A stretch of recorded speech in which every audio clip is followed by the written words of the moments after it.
ရှုနေပို့စင်ပြီးကြည့်လိုက်တဲ့အခါလီဆာဆိုတဲ့နာမည်ကိုရှင်းရှင်းလင်းလင်းမြင်လိုက်ရတယ်။ဒါဟာလွန်ခဲ့တဲ့10နှစ်ကအသက်ခံခဲ့ရတဲ့မိန်းကလေးတစ်ယောက်ရဲ့နာမည်ပါပဲ။တစ်ချိန်တည်းမှာပဲအပေါ်ကနေစောင့်နေတဲ့အန်နာဟာအောက်ဘက်ကငိုတန်တစ်ခုကိုကြားလိုက်ရတယ်။သူကဖုန်းကိုအမြန်ထုတ်ပြီးရေမြောင်းထဲကမြင်ကွင်းကိုဓာတ်ပုံရိုက်ယူလိုက်တယ်။ဓာတ်ပုံကိုဇွန်းဆွဲပြီး ID ကတ်ကိုတေးသေးချာချာကြည့်လိုက်တဲ့အခါအန်နာထိတ်လန့်သွားတယ်။ဒါဟာလွန်ခဲ့တဲ့10နှစ်ကအသက်ခံခဲ့ရတဲ့မိန်းကလေးရဲ့နာမည်ဖြစ်နေတာကိုသူချက်ချင်းပဲရဲတွေကိုဖုန်းဆက်ပြီး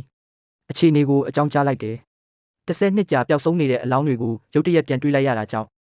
ရဲစခန်းတစ်ခုလုံးရုတ်ရုတ်တဲတဲဖြစ်သွားတာပေါ့။အဆိုးဆုံးကတော့မူလအမှုကတရားခံလို့ယူဆရသူကိုယ်တိုင်အခင်းဖြစ်နေရမှာရှိနေတာပဲ။တကယ်လို့တပ်တေခံပစ္စည်းတွေဖျက်ဆီးခံရရင်အကျိုးဆက်ကမတွက်ရဲစရာပဲလေ။ဒါကြောင့်ရဲတပ်ဖွဲ့ဝင်အများအပြားချက်ချင်းရောက်လာကြတယ်။ရဲအရာရှိချုပ်ကရေမြောင်းထဲကိုအရင်ဆုံးတွားဝင်ကြည့်တဲ့အခါအယိုးစုတွေနဲ့မြေကြီးပေါ်ကနာမည်ကတ်ကိုမြင်ပြီးဂျက်ကတပ်တေဖျက်ဆီးဖို့စူးစမ်းနေတာလို့ပဲအရင်တွေးလိုက်မိတယ်။ဒါပေမဲ့ဂျက်ကတော့ကြောက်ရွံ့တဲ့အရေးအယံမရှိပဲတေဘေးကိုတောင်ရင်ဆိုင်ဖို့အသင့်ဖြစ်နေတဲ့ပုံစံမျိုးဖြစ်နေတယ်။ဒါကိုမြင်လိုက်ရတဲ့အရာရှိချုပ်ဟာလွန်ခဲ့တဲ့10နှစ်ကအမှုမှာကွယ်ဝှက်ထားတဲ့အမှန်တရားတွေရှိနေမလားဆိုပြီး